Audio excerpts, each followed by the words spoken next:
Bonsoir. Nous avons eu ces derniers jours l'immense peine de perdre l'une des grandes figures du judaïsme français, le Rav Yosef Chaim Tsitrouk, Zichrono Livracha. Il avait un charisme exceptionnel. Tous ceux qui l'ont connu, qui l'ont écouté, qui l'ont vu, ont senti naturellement un rattachement très intense envers lui. Sans aucun doute, il a apporté quelque chose de grandiose à la communauté française. Nous allons essayer peut-être de nous inspirer un petit peu de l'une de ses qualités. Cette qualité qui, sans aucun doute, a été déterminante dans la dimension qu'il a donnée au judaïsme français. Nous aimerions donc, nous aussi, quelque part, s'inspirer de cette qualité afin de donner une dimension à nos foyers.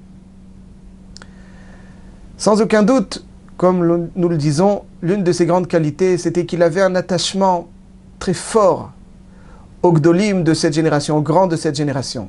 Les Gdolim le lui rendaient. Rav Ovadia Yosef, Zichrono Livracha, l'adorait. Lorsque on était allé chez Badel et Chaim Arukim voir Rav Ovadia Yosef, j'ai vu l'affection qu'il déversait sur lui. Il le caressait. Une autre fois, on était parti voir Rav Eliashiv, et j'ai vu la réaction de Rav Eliashiv lorsque le Rav Tsitrouk est rentré dans la pièce. Il était ébloui par son arrivée. Et Rav Eliashiv, qui a vu beaucoup de gens rentrer chez lui.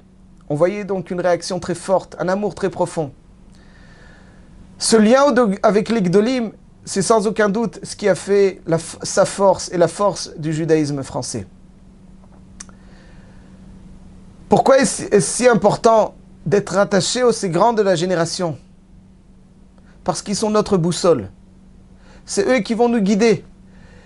Pourquoi est-ce qu'il est si important d'avoir une boussole? Est-ce que nous ne sommes pas, a priori, capables, nous seuls, de déterminer la route que nous devons prendre? Non. Quand on n'est pas attaché à des grands de la génération, à des grands rabbanim, c'est très difficile. Prenons un exemple, très bref. Lorsqu'Akadosh Baruch Hu s'adresse au Nachash dans la paracha de Bereshit, au serpent qui a fait fauter, qui est donc représentant du Yetzer Hara, Hachem dit ce serpent au Nachash, Hu yeshufcha rosh, ve'ata teshufenu akev.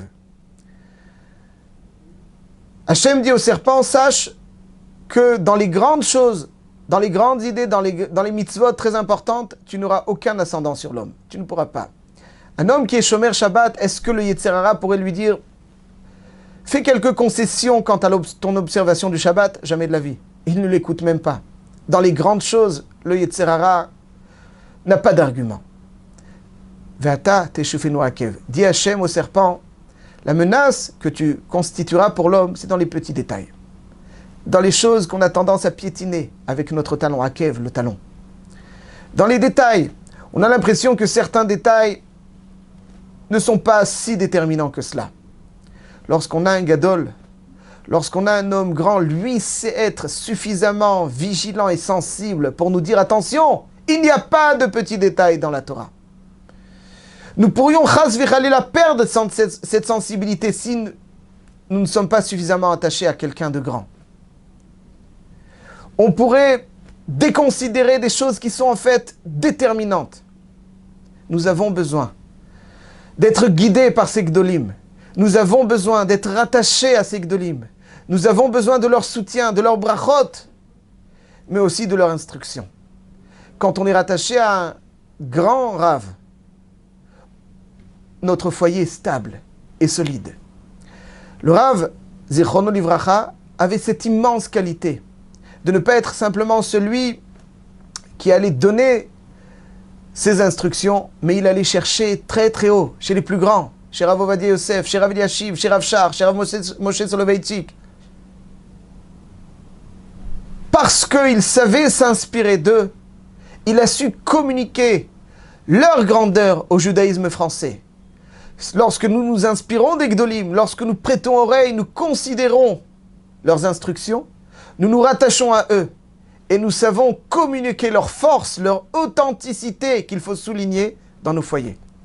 Un judaïsme authentique, un judaïsme pur, un judaïsme sans concession est un judaïsme stable et durable. Voilà ce que le Rav a apporté au judaïsme français. Et pour cela, nous devons lui être éternellement reconnaissants. Nous prions à Kadosh Baruch Hu, shetehe nishmato tzerura bitzror hachaim, v'yamod legoralo leketze yamin, avec Triat HaMetim et la reconstruction du Beth HaMikdash, bimhera be'amenu, amen.